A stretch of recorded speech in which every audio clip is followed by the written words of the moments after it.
In the heart of a bustling city, tucked away on a quiet street, stood a small restaurant called The Little Corner. It wasn't fancy, nor did it boast a Michelin star, but it held something far more valuable: heart.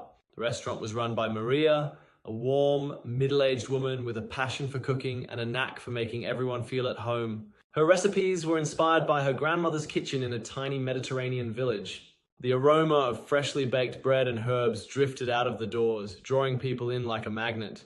Maria started each morning at 5 a.m., kneading dough and chopping fresh vegetables from the local market. By lunchtime, the place was buzzing. Office workers came for her famous roasted vegetable soup. Students gathered around to share plates of creamy pasta. An elderly neighbor stopped by for her legendary apple pie. But it wasn't just the food that made the Little Corner special. It was Maria herself. She knew every customer by name, remembered their favorite dishes, and often shared a laugh or a kind word. On particularly cold days, she'd offer a free cup of tea to anyone who looked like they needed it. One evening, a young man named Liam walked into the restaurant. He was new in town and looked lost. Maria greeted him with her signature smile and suggested he try her grandmother's lamb stew. As Liam tasted the dish, his face lit up.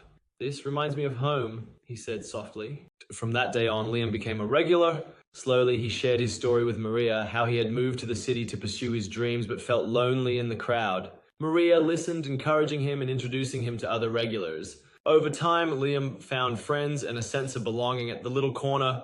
The restaurant continued to grow, not because of advertisements or social media, but because of the love and community it fostered. People didn't just come to eat, they came to feel connected. Maria's philosophy was simple.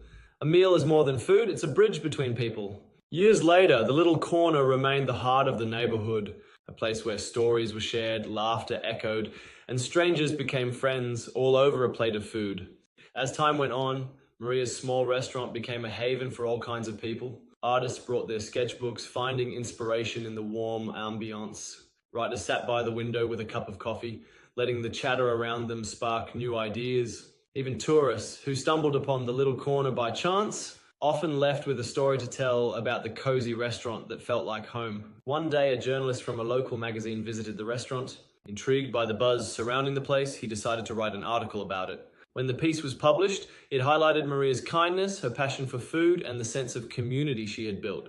Soon after, the Little Corner became more popular than ever. Maria received offers to expand her business or open new branches, but she declined them all. "This restaurant isn't just about food," she said. "It's about people, and I don't want to lose that." Instead, Maria used the newfound attention to give back. She started a Pay It Forward board where customers could pay for a meal in advance for someone in need. The idea quickly caught on, and soon the board was filled with little notes, acts of kindness from strangers to strangers. Years later, Maria decided it was time to pass the torch. She handed the restaurant over to Liam, the young man who had once walked in feeling lost but now felt at home. With Maria's guidance, Liam continued the traditions she had built, ensuring the Little Corner remained a place of warmth and connection. Maria retired to a small house by the sea, but her legacy lived on in the laughter, the stories, and the meals shared in her little restaurant. And for everyone who passed through its doors, the Little Corner wasn't just a place to eat, it was a place to belong.